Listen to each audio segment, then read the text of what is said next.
Welcome to China in Focus. I'm Tiffany Meyer. Our top story.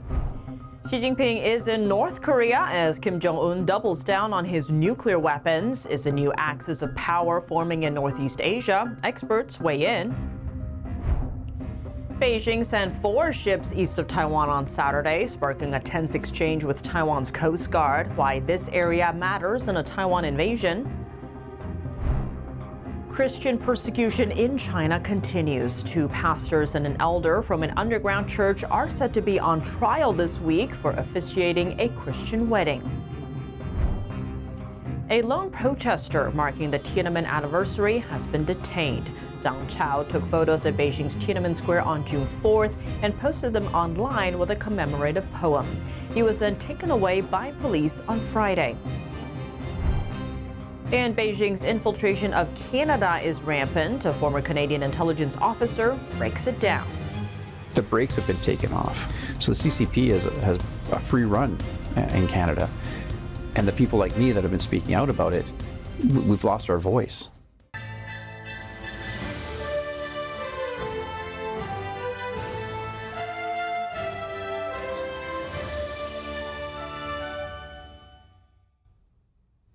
Chinese leader Xi Jinping is back in North Korea looking to reshape the geopolitical balance in Northeast Asia.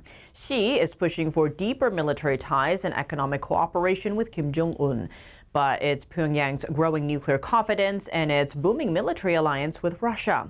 Could a new axis of cooperation put pressure on the U.S., Japan, and South Korea alliance? Chinese leader Xi Jinping is in Pyongyang for a 2-day state visit, his first in 7 years. But the dynamic has changed. Compared with Xi's 2019 visit, North Korea is welcoming Xi with a much more aggressive stance. Just 1 day before Xi's arrival, Kim Jong-un's sister announced that the country's nuclear weapons program is absolutely not open for negotiation. Kim Jong-un can use this for domestic propaganda purposes to show that we, the DPRK, are a nuclear power and we have friends at the very top. You know, he's got obviously a strong relationship with Vladimir Putin, and by hosting Xi Jinping, by getting the Chinese to come to him, it does show a level of strength. North Korea added its nuclear weapons program to its constitution in 2023, and Kim Jong-un has declared the country's nuclear status irreversible several times this year. On Monday, South Korea's president publicly stated that Seoul firmly stands by its goal of complete denuclearization. Japan also said it is closely monitoring talks between Xi and Kim, including whether China and North Korea will discuss nuclear issues. While Beijing publicly maintains it wants a denuclearized Korean peninsula, Xi emphasized that China's support for Kim remains unchanged. Experts are questioning whether China has now practically accepted the reality of North Korea as a nuclear-armed state. On the day of his arrival, Xi published an article in North Korean state media calling for deeper strategic cooperation while taking aim at the revival of militarism and hegemonism. Later that evening, Xi and Kim held a formal meeting. Xi proposed stronger military-to-military exchanges and broader people-to-people contacts following the reopening of cross-border travel. I think the message implicit from the Chinese side is Xi Jinping is saying, look, we are still the principal actor when it comes to North Korea. And I do think that one of the audiences is Russia, is Vladimir Putin, just to say, what you're doing with North Korea is fine, but let's not go too far with this. These talks come as North Korea draws closer to Russia. The 2 nations upgraded their relationship to a comprehensive strategic partnership and signed a mutual defense clause. Kim Jong-un has even sent troops to aid Russia's war in Ukraine, along with massive shipments of weapons. In return, Vladimir Putin is providing North Korea with advanced military technology. Another closely watched question surrounding Xi's visit is whether China is moving closer to the emerging security partnership between Russia and North Korea. Last month, Xi hosted Russian President Vladimir Putin in Beijing just after President Trump's China visit. During talks with Putin, Xi once again promoted his vision of a multipolar world order. Observers are now closely watching whether Beijing will take further steps toward alignment with Moscow and Pyongyang. Xi Jinping aspires to become a leader of an anti-American bloc. Currently, the primary nations he can hope to court are Russia and North Korea, and perhaps certain countries of the global south, such as South Africa and Brazil. Furthermore, given that Trump is currently intent on alienating European allies, Xi may perceive this as a prime opportunity to win over Europe. However, European countries and Canada remain highly wary of the CCP, and CCP is still a long way from establishing itself as a distinct global pole. However, some analysts argue Xi's visit is a clear sign of what they describe as a new Cold War dynamic in Northeast Asia. As the U.S., Japan, and South Korea expand security cooperation, Russia and North Korea are also strengthening their ties. Xi's trip is seen as offering North Korea economic and security reassurances while also shaping a new strategic balance centered on Beijing. Beijing has sent 4 ships to waters east of Taiwan on Saturday, saying it's carrying out a special operation. This comes after China sent ships near the island several times this month. Here's what a Chinese Coast Guard told Taiwan Coast Guard personnel. Both Taiwan and mainland belong to one China. These waters are under China's jurisdiction. Taiwan's Coast Guard pushed back. China does not have any sovereignty in waters east of Taiwan. You have violated international law by entering our waters without permission. Please turn around immediately and leave our waters at once. China said deploying ships near Taiwan was in response to a move from Japan and the Philippines. Both countries have agreed to start settling the border of their exclusive economic zone, an area extending 200 nautical miles from their coast, where countries have exclusive rights to economic activity. Notably, Japan's and the Philippines' exclusive economic zones overlap east of Taiwan. A Japanese expert told BBC that the real intention behind the EEZ negotiation is to get ahead of Beijing to take control of a critical area. If a conflict over Taiwan breaks out, waters east of the island would be a key route for U.S. and Japanese supplies, making it a critical area for Beijing. Taiwan on Monday said China has been using negotiations between Japan and the Philippines as an excuse to escalate tensions in the region. Just this month, China has sent Coast Guard ships and research vessels multiple times near Taiwan. On Friday, Chinese and Taiwanese Coast Guard vessels faced off near Patus Island, a Taiwan-controlled island in the South China Sea. 3 members of an underground church in eastern China's Anhui province go on trial this week, beginning Tuesday. 2 are pastors and 1 is an elder. They were arrested in June last year and charged with what authorities call organizing an illegal gathering. Prosecutors pointed to activities such as officiating a Christian wedding and welcoming home fellow Christians after they were released from detention for their faith. Private Bible study meetings are also considered illegal outside state-approved religious venues under Chinese Communist Party rules. Ahead of the trial, their wives released an open letter inviting diplomats from major Western countries to attend the hearings as observers. Rights activist Zhang Chao from eastern China's Shandong province was detained on Friday after commemorating the Tiananmen massacre in Beijing. Zhang had taken photos on Beijing's Tiananmen Square Thursday and later posted them on social media along with a commemorative poem. He was later taken away by police. 37 years ago, on June 4th, the Chinese Communist Party opened fire on students and citizens demanding freedom and anti-corruption reforms, resulting in thousands of deaths. What is a hybrid war waged by Beijing against the West, and how does it affect the U.S. and its neighbor Canada? Yanya Kellogg sat down with Scott McGregor, a former Canadian Armed Forces intelligence operator, to discuss.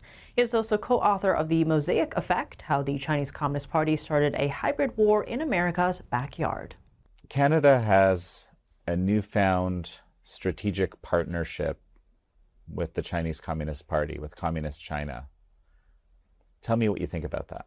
I think that it undermines a lot of the work that I've done in the past, in the sense that China is attacking Canada using cyber and hybrid warfare. I've discussed this previously when I met you a few years back, and it's highlighted in the book, The Mosaic Effect, that my co-author and I wrote. There's a concern around this arrangement that Canada's entered into, and some of that stems from the fact that Canada's about to allow China to come into Canada and make money. And that money is going to go back to China, And as we know, China is working with the Russians, and the Russians are engaged in a conflict in Ukraine. Well, Canada is also sending money to Ukraine. So we have a little bit of a conflict of interest when it comes to who we're actually supporting. And it undermines some of the confidence within the intelligence and security industry or community. And that's concerning in itself, but the public isn't quite aware of all of the circumstances. And that's where I think there needs to be more dialogue, so some sort of understanding about exactly where we came from and how we got there. Is it surprising to you that there's a strategic partnership, given your work over the last several years that I've been following quite closely, I might add? It came as quite a shock. Having briefed and presented to every intelligence agency in the United States, all of the agencies in Canada for over a decade about the threat from the CCP, that the fact that we've engaged in this strategic alliance undermines a lot of that work, and it cuts the legs out of the people that have been trying to bring awareness to the threat of China to Canada and North America.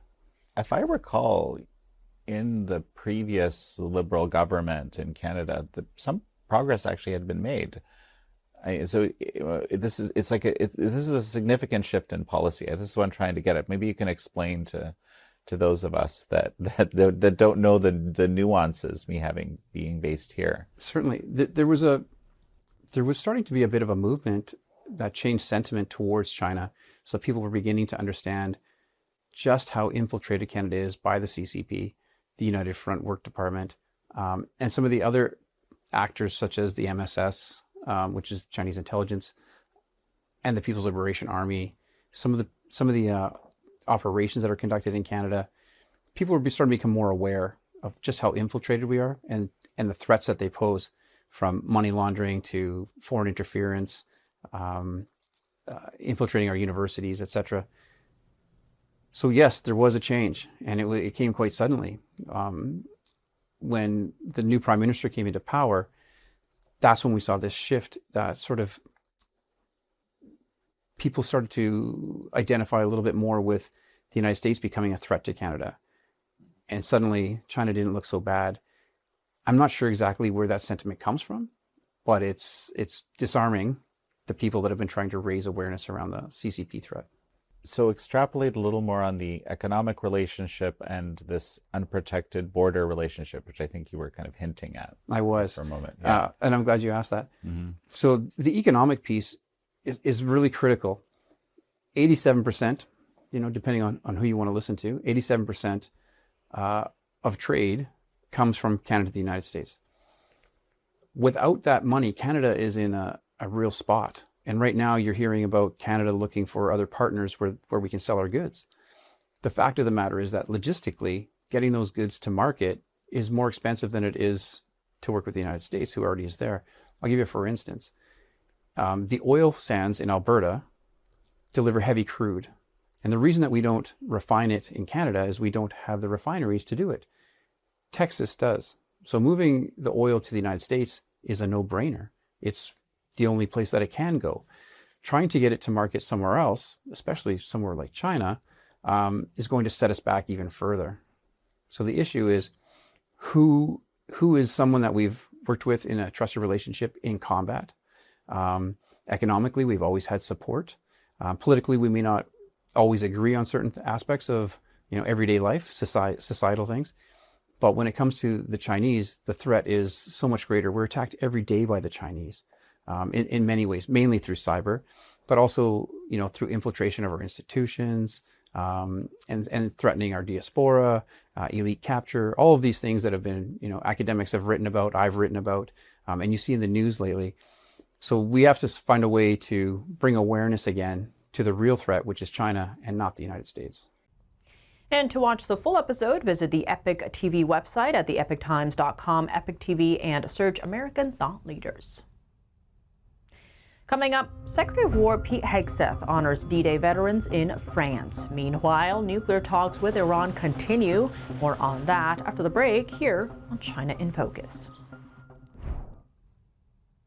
Welcome back to China in Focus. I'm Tiffany Meyer. Secretary of War Pete Hegseth commemorating the 82nd anniversary of D-Day, while also addressing growing tensions in the Middle East. The Pentagon chief honoring World War II veterans in France as the Trump administration continues negotiations aimed at preventing Iran from obtaining a nuclear weapon.